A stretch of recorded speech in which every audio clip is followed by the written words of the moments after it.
karena kalau kita, jadi judulnya itu peningkatan potensi penulisan karya ilmiah ya. Ini penting bagi mahasiswa karena menulis itu merupakan salah satu bagian dari nafas akademik mahasiswa. Kenapa? Karena setiap mahasiswa, baik itu baru masuk semester 1, itu pasti sudah dihadapkan pada beberapa hal-hal yang membuat dia harus menulis. Misalnya menulis laporan, ya, menulis tugas, atau apa saja yang berkaitan dengan kegiatan-kegiatan menulis. Ya, hal ini penting dalam setiap kegiatan-kegiatan akademik, ya, itu pasti ada kegiatan untuk menghasilkan satu informasi yang bisa disampaikan kepada orang lain. Karena menulis itu kan menyampaikan informasi, ya, menyampaikan informasi agar orang paham tentang apa yang ingin kita sampaikan. Tentu dalam karya ilmiah itu ada kaidahnya, ya, ada kaidahnya. Sebagai mahasiswa itu sebenarnya kan tidak ujuk-ujuk jadi mahasiswa kan.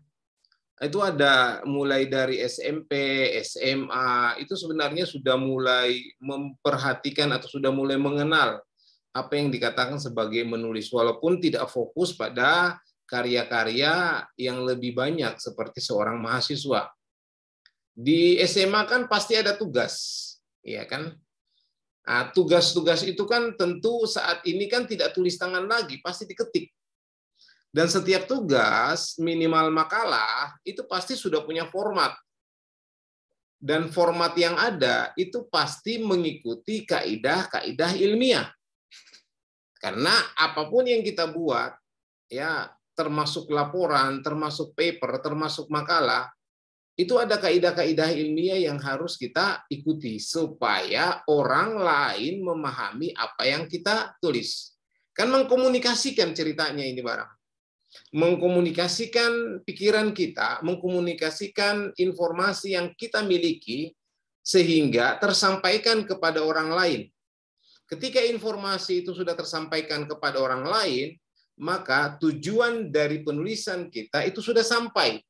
Karena output akhir dari menulis karya ilmiah, ya, itu ketika informasi yang kita buat itu tersampaikan. Ya kan, tersampaikan. Tentu dalam penyampaian informasi kan ada tahapan-tahapannya dan ada level-levelnya. Tingkat mahasiswa, bagaimana level yang harus kita berbuat sehingga dijangkau oleh mahasiswa yang lain yang sepemahaman dengan kita atau selevel dengan kita. Kalau ingin yang kita sampai atau yang kita raih adalah masyarakat banyak, tentu bahasanya akan berbeda dengan kalangan ilmiah. Kalau yang kita sasar adalah spesifik untuk kalangan ilmiah jenjang S1, tentu penyampaian kita pada level jenjang S1. Kalau yang ingin kita sampaikan pada level jenjang S2, tentu pemahamannya juga akan berbeda. Sehingga potensi penulisan ini sangat penting untuk Anda bisa pahami.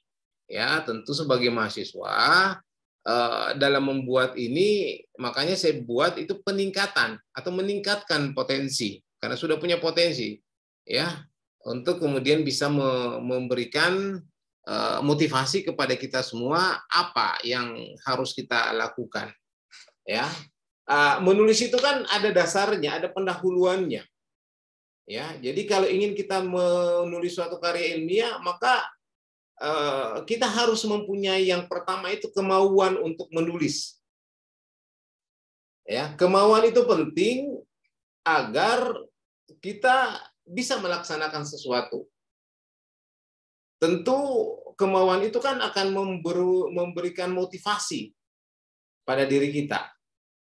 Ya, motivasi itu ya tentu kalau kita ingin menyampaikan ada motivasi yang muncul dari diri kita, maka sebenarnya kita ingin menyampaikan informasi itu dari kita kepada orang lain.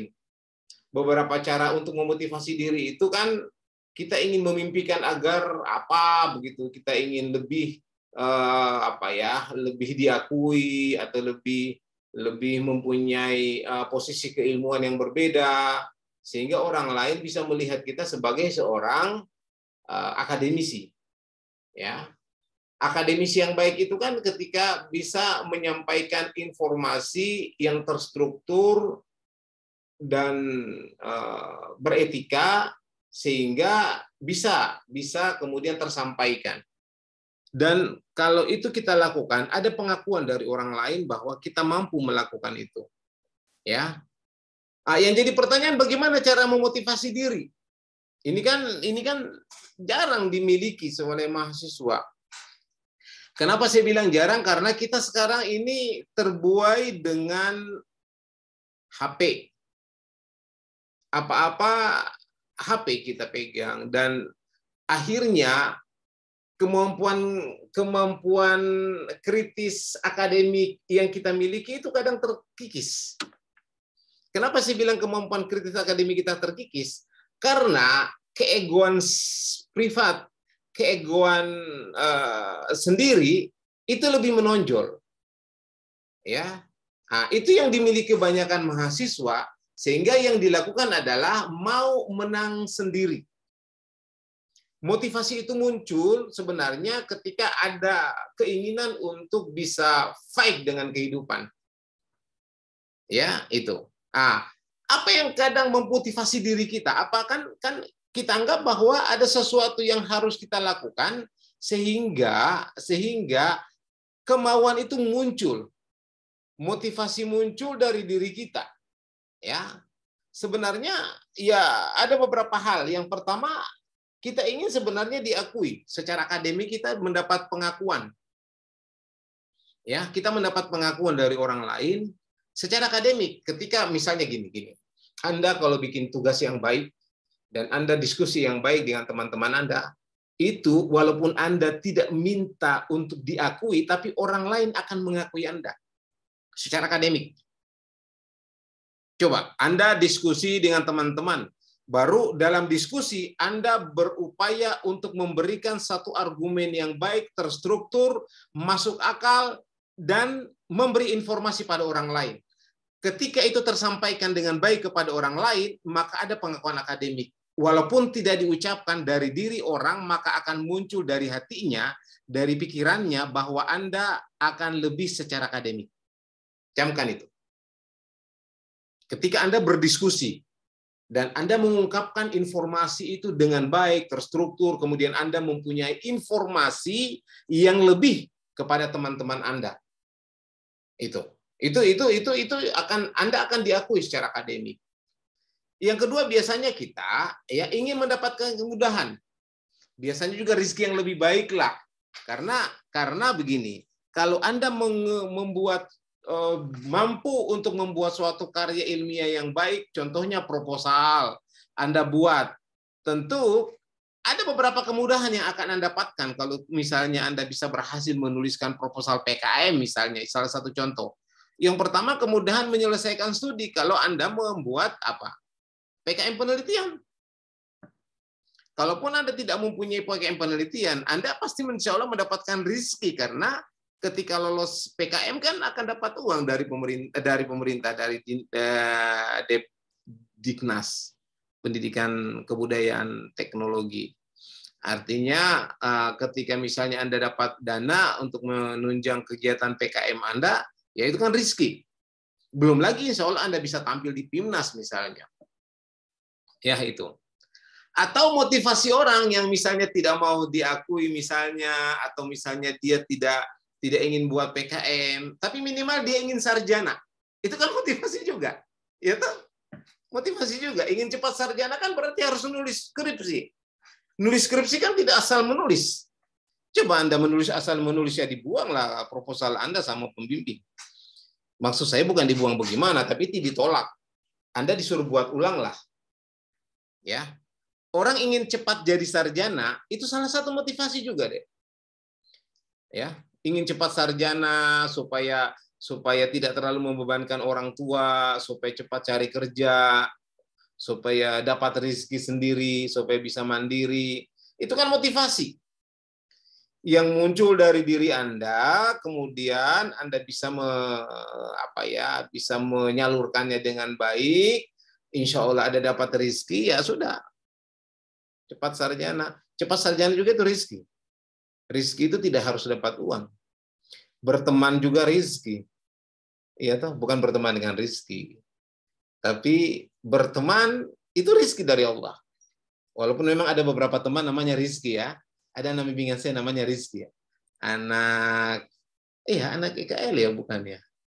Oh, anak BDP. Ada juga satu anak OSHE, Rizky juga namanya. Itu anak bimbingan saya. Oke. Nah, itu cepat sarjana. Kemudian yang berikutnya ingin cepat dapat pekerjaan, ya kan? Itu motivasi juga deh. Motivasi juga. Ingin cepat dapat pekerjaan, tentu biasanya harus cepat sarjana dulu baru dapat pekerjaan, toh.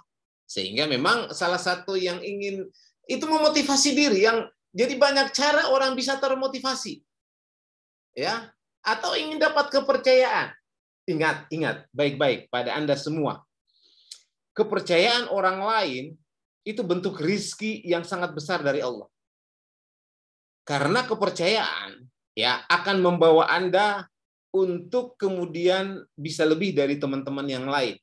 Kalau Anda misalnya bekerja pada satu tempat, atau misalnya saat ini Anda ya dipercaya ya sama beberapa dosen karena Anda misalnya dilihat cerdas, bagus bekerja, tanggung jawab, itu diambil misalnya, dimasukkan dalam kelompok penelitiannya, ikut kemana-mana misalnya kegiatan-kegiatannya. Itu kan berarti dipercaya, ada trust di sana.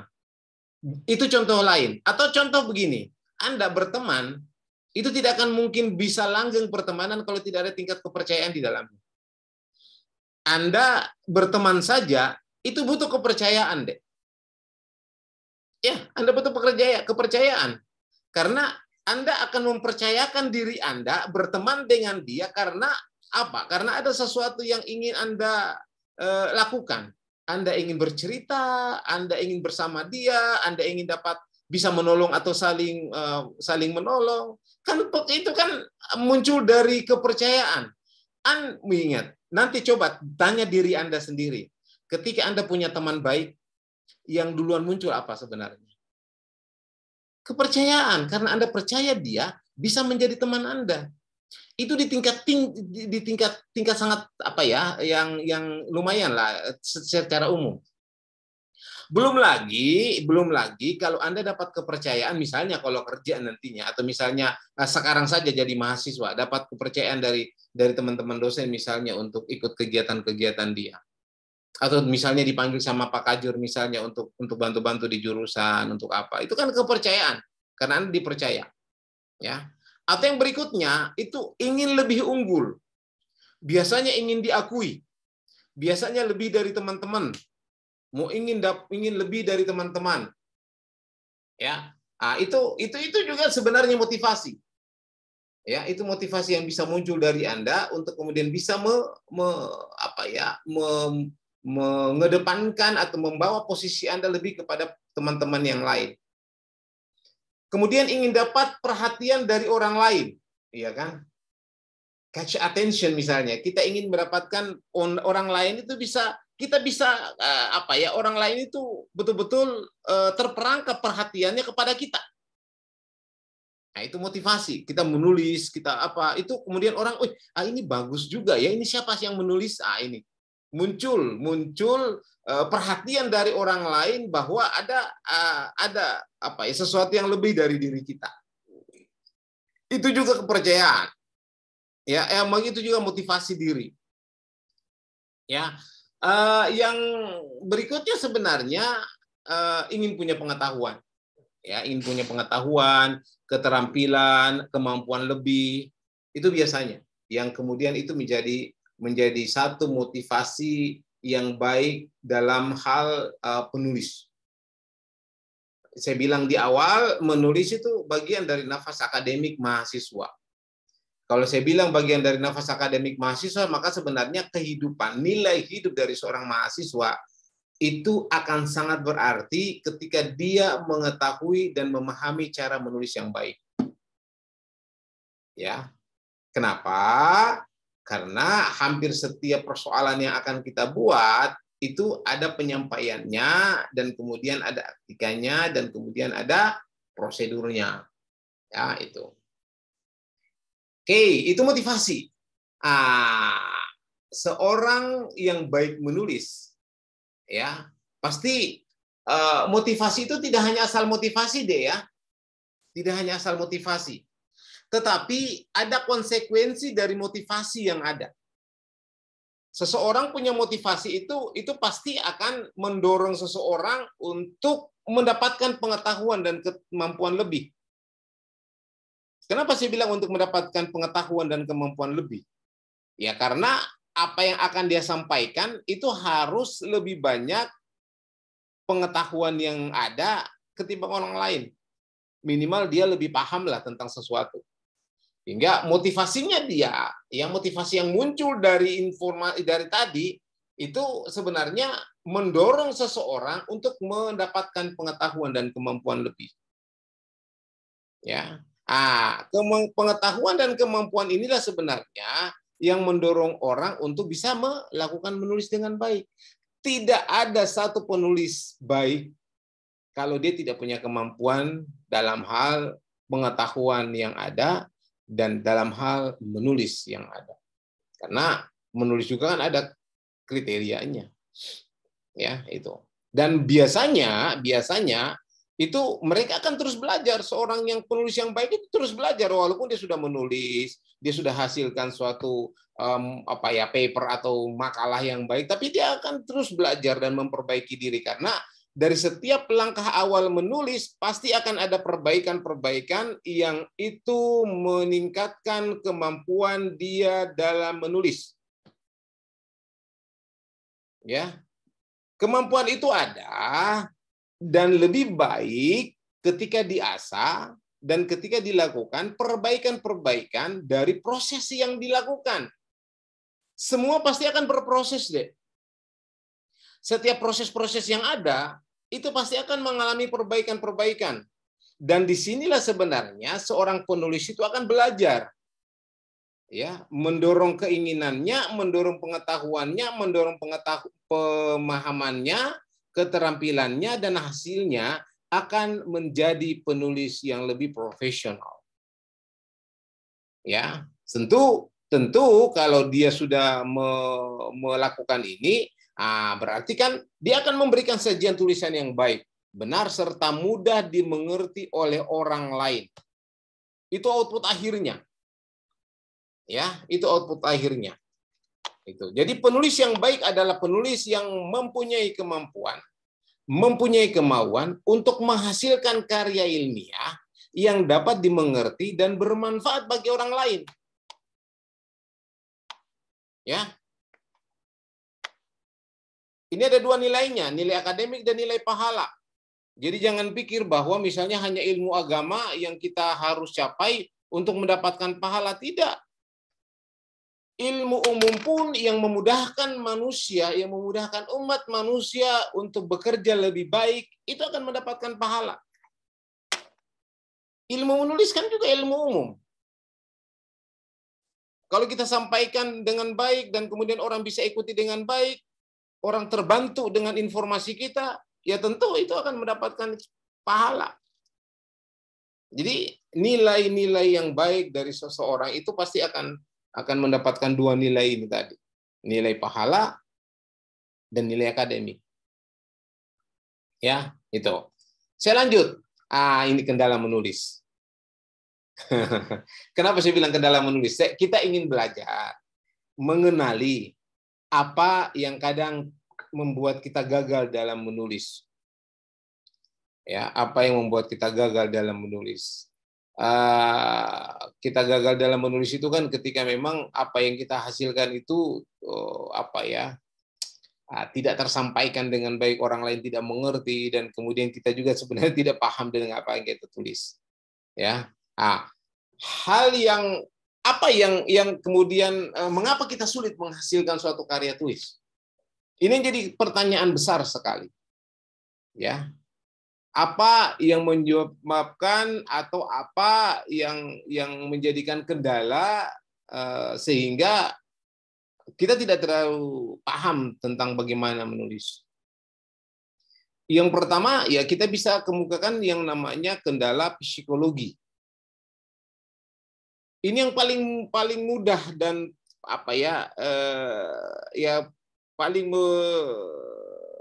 apa ya, Anda di kalangan mahasiswa yang kadang dia tidak sadari bahwa itu adalah satu kendala dalam menulis. Ya, dia tidak apa ya, dia merasa tidak bisa padahal dia belum berusaha. Ya. Itu psikologi dari seorang yang dia belum mulai tapi dia merasa bahwa dia tidak mampu. Ya. Ya, belum mulai saja sudah takut. Istilahnya orang takut memulai. Ya, karena biasanya orang malu. Orang malu nanti katanya tulisannya jelek.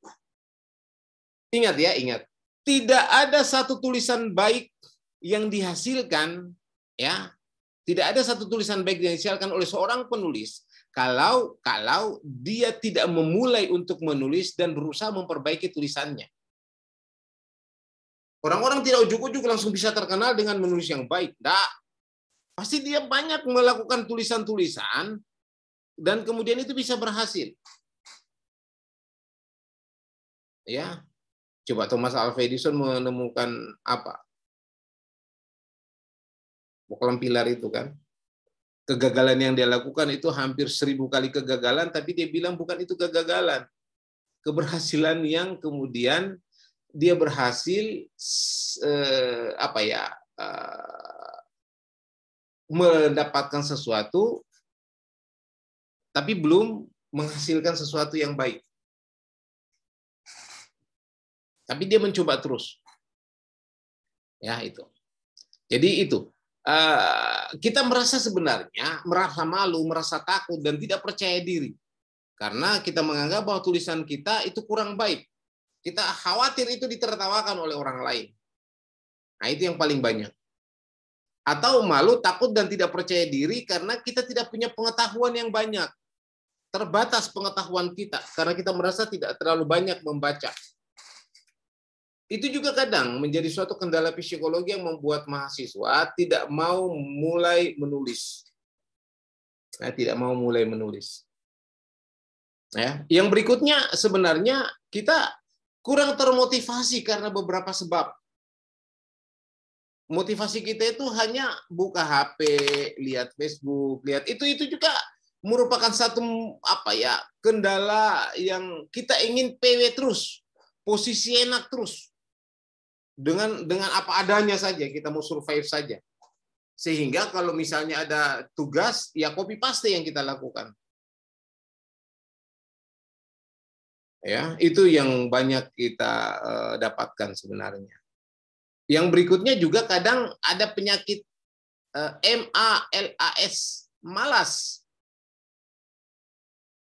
Tidak, ya pokoknya bangun, pokoknya kita cuma like saja, apa namanya, komentarnya orang, nonton TikTok, sebentar pergi makan, tidur lagi, pergi kuliah. Kalau ada tugas, copy paste pekerjaan orang lain, juga ya. Seakan-akan hidup ini ya tidak ada variasi dari usaha yang dia ingin lakukan. Dia ingin berjalan saja, dia ingin survive saja dengan berbagai macam cara. Survive copy paste, survive, pokoknya itu saja yang dia ingin lakukan. Sehingga nanti ketika dikasih tanggung jawab itu amburadul. Pasti amburadul. Karena dia tidak punya kemampuan. Ya, itu. Jadi itu yang kendala psikologi itu yang paling mendominasi kendala psikologi karena takut dan malu sebenarnya.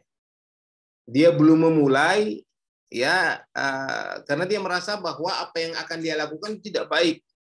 Padahal tidak ada satu penulis yang baik yang sudah menghasilkan karya yang baik. Pasti dia akan mengulang-ulang karyanya sehingga dia bisa belajar dari kesalahannya, dia bisa belajar dari apa yang dia sudah buat, dia bisa belajar dari kekurangannya untuk terus memperbaiki kekurangan-kekurangannya, sehingga dia akan menghasilkan satu karya yang banyak diminati oleh orang lain. Ya, mahasiswa itu kan atau manusia itu kan otaknya akan bisa terpacu, akan bisa lebih tajam, akan bisa lebih baik kemudian melakukan sesuatu kalau dia dicoba untuk melakukan hal-hal yang kemudian dia belajar dari hal-hal yang ada. Kalau dia gagal menulis misalnya, pasti dia akan menulis lagi ya, untuk kemudian bisa belajar dari apa yang dia lakukan di awal, sehingga ada kemajuan dan ada perbaikan-perbaikan lain yang dia bisa hasilkan. Ya, itu. Kemudian yang lainnya adalah kendala menulis itu kendala kemampuan. Tadi kendala psikologi. Yang berikutnya kendala kemampuan. Apa yang saya maksud dengan kendala kemampuan? Biasanya dia kurang mengetahui pengetahuan. Dia kurang memahami pengetahuan yang ada. Ya, bahkan untuk bidang keilmuannya sendiri dia tidak terlalu paham. Di kelautan dia tidak terlalu paham. Misalnya, unsur gagasan-gagasannya itu dia tidak mau, dia cuek saja misalnya. Jadi kemampuan dia hampir tidak ada. Ya, karena ya itu tadi sebenarnya kurang belajar. Dia tidak mau belajar, dia pokoknya mau survive saja dengan kondisi-kondisi yang apa adanya. Ya, sehingga dia kurang memahami pengetahuan, keterampilan di bidang keilmuannya. Nah, itu. Atau kendala yang menulis yang kedua itu tidak tahu tentang apa yang harus dia lakukan dalam menulis. Ya, itu. Dia tidak tahu startnya mulainya dari mana. Tapi dia tidak mau mencoba juga. Nah, kalau ini ada ya sudah stagnan saja. Mencoba tidak mau, kemampuan juga tidak meningkat-meningkat, ya sudah, biasa saja. Padahal ini tidak boleh. Sebagai seorang mahasiswa itu harus mau memulai dan mau memperbaiki diri. Sehingga dia akan bisa mengetahui, memahami, dan lebih meningkatkan pengetahuan dan keterampilannya. Kemudian yang kedua biasanya ya dia kurang mengetahui bahasa yang baik. Bukan hanya bahasa Inggris, tapi bahasa Indonesia yang baik dia kurang paham. Sehingga kemampuan dia untuk menuliskan karya ilmiah itu terputar-putar kadang. Dia tidak tahu subjek, objek, predikat objeknya bagaimana, subjek predikat objeknya bagaimana, kalimat tersampaikan bagaimana, susunannya bagaimana, sehingga orang lain itu bisa paham apa yang dia baca, tidak berputar-putar pada pikirannya sendiri, dia asik bicara sendiri, dia asik menulis sendiri, sehingga orang lain juga tidak paham tentang apa yang dia tulis. Itu tidak ya. Itu. Sehingga itu yang kadang muncul kendala kemampuan dari seorang penulis awal, penulis pemula lah istilahnya. Jadi dia kurang memahami bahasa untuk membahasakan gagasan pada penulisan karya ilmiah dia. Gagasan dia itu dia tidak mampu untuk menuliskannya, biasanya kendalanya di situ. Atau yang berikutnya sebenarnya dia kurang memahami model dan teknik penulisan karya ilmiah. Bagaimana penulisan karya ilmiah itu dia tidak paham. Ya, itu kendala kemampuan. Yang berikutnya itu kendala ekonomi. Tapi sebenarnya kendala ekonomi ini bukan merupakan kendala utama karena ini sangat mudah untuk diatasi walaupun Anda tidak punya uang. Kalau Anda punya kemampuan dan kepercayaan dari dosen misalnya, Anda bisa ikut. Sehingga Anda akan bisa melakukan kegiatan-kegiatan tanpa harus mengeluarkan dana sendiri. Itu. Nah, kendala ekonomi ini kan tidak ada tantangan dari faktor misalnya kemampuan ekonominya, ya. Apa penting kemampuan ekonomi untuk menulis? Iya, karena dalam menulis itu kan kita butuh sumber informasi. Dan sumber itu juga kita bisa dapatkan ketika Anda punya pulsa. Ya, untuk dapat informasi jurnal kan ketika Anda bisa internetan. Kalau tidak punya internetan kan ya susah juga untuk mendapatkan informasi-informasi. Apalagi sekarang zaman virtual. Zaman ketika orang lain sudah menyimpan informasinya di dunia maya. Menyimpan informasinya di dunia virtual. menyimpan semua hasil karyanya itu di dunia virtual. Sehingga kalau orang sudah simpan, itu mampu untuk dibaca oleh orang lain seketika itu juga. Ya, itu. Kemudian ya tidak memahami pentingnya bagaimana dia bisa berekspresi lewat karya ilmiah, karena tentu dihambat dengan kemampuan finansial yang ada. Ya, itu. Kurang juga kendala yang lain-lain itu kurang memahami atau menghargai pentingnya penyebaran informasi yang ada. Dan masih terpaku pada budaya lisan, bicara, ngobrol itu, sehingga lebih banyak bicara daripada tulisannya. Ya itu. Ya, oke. Kemudian langkah awal, bagaimana sih langkah awal dalam membuat suatu karya ilmiah? Ya, langkah awal ini memang penting. Kenapa? Karena dengan langkah awal kan Anda sudah bisa mulai starting melakukan penelitian. Yang paling penting itu cari topik yang Anda senangi. Itu. Karena kalau topik yang Anda senangi kan akan muncul motivasi di dalamnya. Ya, topik yang Anda senangi itu harus sesuai dengan pikiran dan jiwa Anda.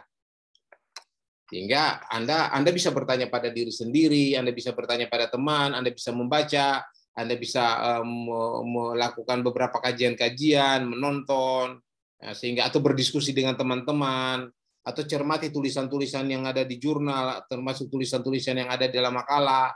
Anda bisa baca itu, kemudian Anda muncul ilham dari pikiran Anda, pikiran-pikiran jernih dari Anda, pikiran-pikiran muncul dari informasi yang Anda baca, sehingga Anda starting bisa menulis karya ilmiah. Ya, itu sesuatu yang kita tuliskan memang harus bisa didapatkan dengan baik, misalnya. Kemudian Anda bisa menjadikan informasi itu sebagai titik awal untuk bisa menghasilkan karya ilmiah. Ya, itu kita diskusi dengan teman teori, cermati tulisan-tulisan orang, bagaimana formatnya, bagaimana gaya menulisnya, ya. Dan itu memang akan kayak semakin banyak kita membaca, semakin banyak kita menonton ilmu pengetahuan, itu pasti akan muncul ide pikiran kita untuk bisa menghasilkan sesuatu yang lebih atau sama misalnya. Ya, itu. Oke, sekarang kita masuk pada ciri karya ilmiah. Ya, ciri karya ilmiah.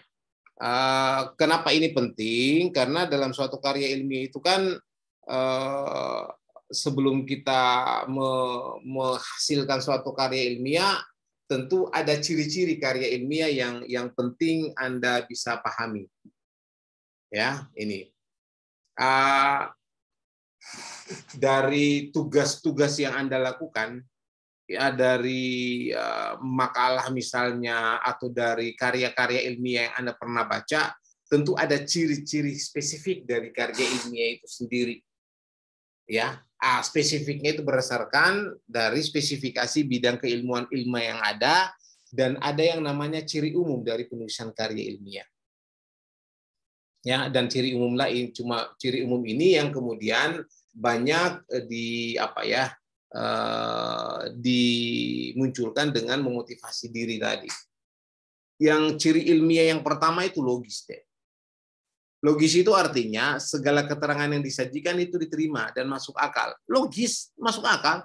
Jadi kalau Anda bercerita dengan teman sejawat Anda, itu masuk akal. Anda bercerita dengan logis, Anda bercerita walaupun memang lugas Anda sampaikan, tapi informasinya itu logis. Maksudnya logis, itu bisa diterima akal sehat dari teman-teman Anda, selevel dengan Anda. Malah kalau orang lebih tinggi, dia punya tingkatan, itu bisa mengerti. Karena hal yang logis sebenarnya itu bersifat standar. Hal yang logis itu biasanya bersifat standar. Standarnya pada level Anda. Kalau logis bagi Anda, level di atas Anda itu mengatakan logis. Tapi belum tentu level di bawah Anda mengatakan itu logis. Ya, Anda logis. Misalnya Anda anak SD mengatakan itu tidak logis karena belum sampai pikirannya. Nah, itu. Makanya saya bilang yang logis itu kan punya standar kriteria yang harus selevel dengan Anda misalnya. Ya, yang diterima itu kan masuk akal sebenarnya. Kalau masuk akal kan berarti ya dia percaya, muncul trust lagi yang saya bilang tadi. Yang kemudian yang kedua, ciri karya ilmiah itu sistematis biasanya, tersusun, terstruktur. Ya, artinya segala yang dikemukakan itu tersusun dalam satu urutan, ya, dan ada kesinambungan dari urutan tersebut sehingga orang lain bisa paham. Tersistematis misalnya, terstruktur dengan baik. Orang baca itu ada terbawa sehingga apa yang dia baca itu kemudian dia bisa pahami dan dia bisa mengerti. Ya, sistematis itu kan tersusun dengan baik. Kenapa penting karya ilmiah itu tersusun dengan baik? Ya, kenapa ciri karya ilmiah itu harus tersusun dengan baik? Susunannya kan mengikuti format. Jadi kalau kita susun dengan mengikuti format, tentu apa yang akan kita sampaikan, ya apa yang akan kita sampaikan itu kemudian bisa dicerna lebih gampang lagi. Yang pertama kan sudah logis, baru kita sampaikan dengan sistematis, lebih baik lagi. Karena apa? Di samping masuk akal, mudah untuk dipahami. Karena sistematis itu adalah salah satu upaya simpel kita untuk memberikan informasi kepada orang lain dan orang lain lebih gampang memahami apa yang kita sampaikan. Itu yang harus dipahami, deh. Apa yang kita sampaikan itu akan tersampaikan dengan baik. Ya, apa yang kita sampaikan tersampaikan dengan baik. Orang lain mengerti karena di samping logis terstruktur dia. Yang berikutnya, ciri karya ilmiah itu objektif. Maksudnya keterangan yang kita berikan ya itu apa adanya. Kondisinya sama. Sesuai dengan apa yang kita dapatkan saat penelitian, sesuai dengan keadaan yang kita dapatkan ketika kita membaca, sesuai dengan keadaan sekarang misalnya yang memang dia objektif, kita melihatnya itu apa adanya. Kita tidak buat-buat, kita tidak modifikasi lebih banyak modifikasi kita sehingga orang lain ada kebohongan-kebohongan di dalamnya misalnya, ya itu tidak. Objektif itu kan apa yang kita sampaikan memang kita kemukakan apa adanya. Objektivitasnya tinggi karena tersampaikan sesuai dengan kondisi real yang ada. Ya. Yang berikutnya itu lengkap. Mengapa? Kan tadi sudah logis, sistematis, objektif, dan kemudian yang berikutnya lengkap. Kenapa bisa harus lengkap? Karena orang lain bisa memahami secara holistik, secara menyeluruh, tidak sepotong-sepotong. Kalau lengkap kan lebih baik informasinya, lebih apa ya? Lebih holistik, lebih memberikan gambaran bahwa itu lebih meyakinkan pada orang lain bahwa itulah informasi yang baik. Ya, jadi segi-segi permasalahan yang ada kita diungkapkan selengkap-lengkapnya, disusun dengan baik. Yang berikutnya lugas. Lugas ini kan tapi biasanya lugas itu kan disampaikan dengan apa ya, dengan penyampaian, dengan sesuatu yang kita sampaikan itu adalah lugas itu apa yang kita sampaikan itu terarah dan kemudian pada hal pokok yang akan kita sampaikan. Orang mudah untuk bisa memahami karena gaya bahasa kita itu tidak tersendat-sendat ketika menyampaikannya. Terstruktur, rapi, tersampaikan, dan kemudian di dalamnya tidak ada potongan-potongan yang membuat orang lain tidak mengerti. Lugas itu disampaikan pada hal-hal pokok yang kemudian orang langsung bisa pahami. Intonasinya bagus, sampaian pemberian penyampaian informasinya juga kemudian mudah didapatkan itu. Yang berikutnya seksama, artinya itu berusaha untuk menghindarkan diri dari kesalahan yang ada. Kita coba minimalisir kesalahan yang ada. Ya, walaupun memang human error itu pasti ada. Human error pasti ada. Tetapi ketika kita ingin menyampaikan dengan seksama, kita berusaha menghindarkan diri dari kesalahan-kesalahan yang ada, orang lain kemudian tersihir dia untuk kemudian oh iya benar. Dia paham tentang apa yang kita sampaikan. Apalagi modelnya lugas kita sampaikan. Informasinya tadi logis, sistematis, dan objektif serta lengkap. Kita sampaikan dengan lugas. Ditambah dengan seksama misalnya, dengan kita mencoba untuk menghilangkan hal-hal atau kesalahan-kesalahan kecil. Ini. Sehingga memang karya ilmiah yang kita buat sesuai dengan ciri-ciri karya ilmiah yang ada. Ya, itu. Walaupun memang kita sadari bahwa karya-karya ilmiah yang ada spesifikasi pada format-format yang sesuai dengan model atau bentuk karya ilmiah itu sendiri. Tapi pada dasarnya kriteria atau ciri dari karya ilmiah itu tadi logis, sistematis, objektif, lengkap, lugas, dan seksama. Ya, itu. Ada lagi yang lain yang harus kita bisa pahami. Ya. Di samping informasi yang saya sampaikan tadi juga harus jelas. Jelas itu artinya keterangannya itu dikemukakan dengan mengungkap maksud secara jernih. Memang secara clear lah bahwa informasi itu bisa gampang dimengerti dan dia punya bukti bahwa itu betul-betul menjadi suatu karya ilmiah yang baik. Ya. Yang karena memang kebenarannya itu dapat diuji. Itu karya ilmiah. Ya, jelas kebenarannya itu dapat diuji. Ya, orang ketika mendengar, orang bisa melihat bahwa oh ya memang ini benar yang disampaikan. Karena bisa diuji itu kebenarannya ada. Ya. Modelnya memang sifatnya empiris, artinya bahwa sesuatu yang dia ingin sampaikan itu dapat diuji. Kemudian ada argumentasi yang kemudian bisa dia sampaikan. Yang berikutnya terbuka.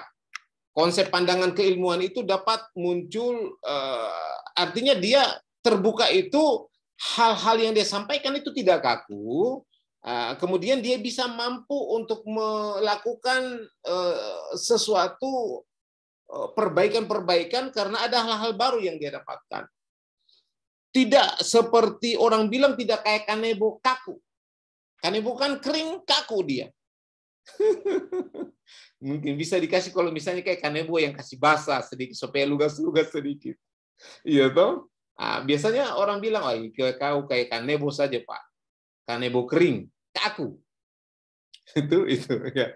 Maksudnya dia seperti itu, ya. Itu yang ingin. Jadi terbuka itu maksudnya memang dia berusaha ada hal baru yang dia open mind saja. Dia pikirannya terbuka dan mau menerima perbaikan-perbaikan yang mungkin ada yang baru dan kemudian itu bisa menjadikan hal karya ilmiah yang lebih baik. Yang berikutnya biasanya karya ilmiah itu berlaku umum, deh. Maksudnya berlaku umum biasanya, walaupun memang ada yang spesifik berlaku khusus pada keilmuan tertentu. Tetapi umumnya karya-karya ilmiah itu berlaku umum sehingga orang lain bisa paham tentang apa yang jadi yang kita sampaikan. Orang lain bisa paham tentang keilmuan yang ada. Walaupun spesifikasi keilmuan kita miliki, tetapi penyampaiannya itu biasanya lebih umum. Karena yang akan bisa baca itu bukan hanya orang-orang di dekat kita seilmu dengan kita, tapi orang-orang lain juga itu bisa. Ya, itu. Yang berikutnya penyajian itu menggunakan bahasa ilmiah yang benar, yang baik dan benar.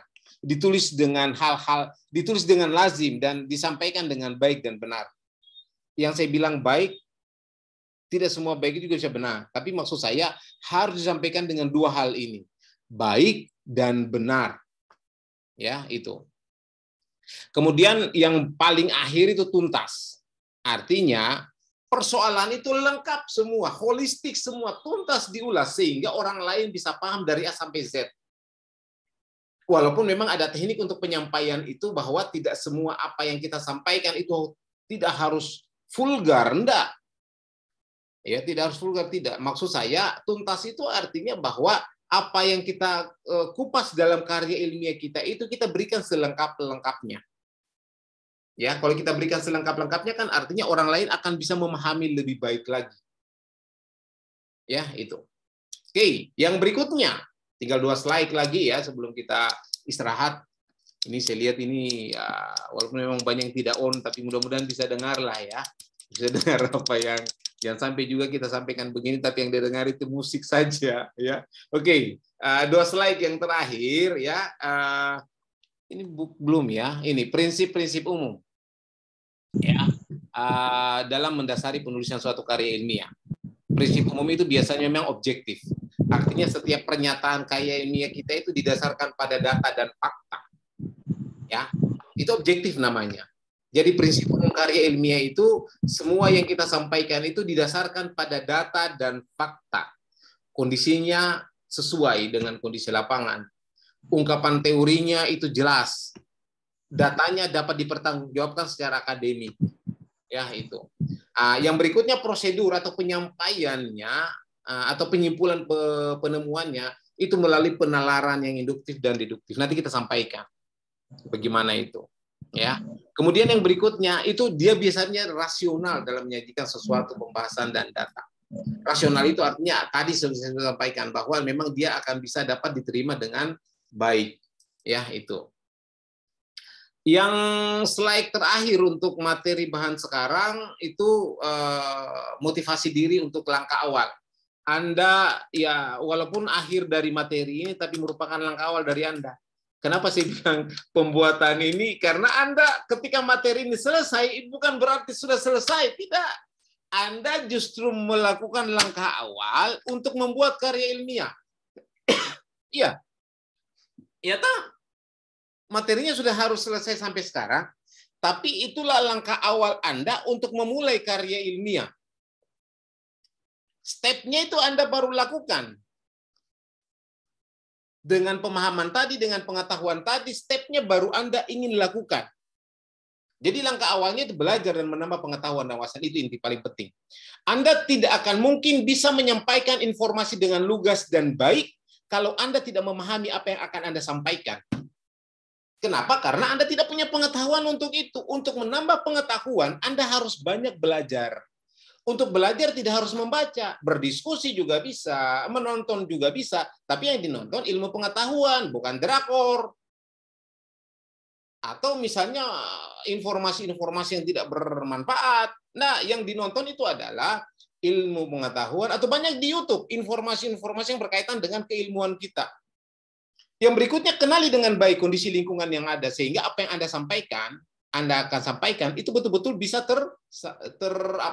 mewakili ke informasi yang kemudian bisa tersampaikan dengan baik. Kita harus kenali kondisi lingkungan. Kenali dengan siapa Anda sampaikan informasi itu. Ya, itu. Tentunya kita dapat mengembangkan gagasan. Ya, gagasan kita bisa kembangkan. Ya, kemudian setelah gagasan kita bisa kembangkan, kita bisa akan menulis dengan baik dan benar, dengan bahasa yang baik dan benar, sehingga orang lain bisa memahami. Yang berikutnya adalah rujukan literaturnya harus relevan. Kenapa saya bilang relevan? Karena apa yang Anda sampaikan itu kemudian bisa menjadikan justifikasinya, itu orang lain bisa melakukannya, orang lain pernah melakukannya, dan Anda bisa menjadi bagian dari informasi itu, sehingga orang lain akan percaya bahwa Anda melakukan hal yang benar. Ya, rujukannya harus relevan. Dan meramu hasil temuan dipadu dengan temuan terdahulu. Informasinya harus Anda padu, ya. Kemudian Anda menjadikan informasi itu sebagai informasi yang juga pernah dilakukan oleh orang lain. Ya, itu. Oke, untuk sesi pertama saya selesai dulu ya. Nanti kita ada tanya jawab sekitar 10 menit mungkin, karena saya ada kegiatan jam 11.10 ini saya nanti off dulu, dari kita sambung setelah sebentar ya, itu dengan informasi mengembangkan potensi menulis program karya kreativitas mahasiswa. Oke, saya akhiri ya. Wabillahi taufiq wal hidayah. Assalamualaikum warahmatullahi wabarakatuh. Saya kembalikan kepada moderator untuk mungkin ada pertanyaan 1-2 yang bisa kita diskusikan sekarang. Silakan, Dek. Baik, terima kasih, Pak. Mungkin ini tadi yang disampaikan Bapak itu sangat-sangat penting untuk mahasiswa.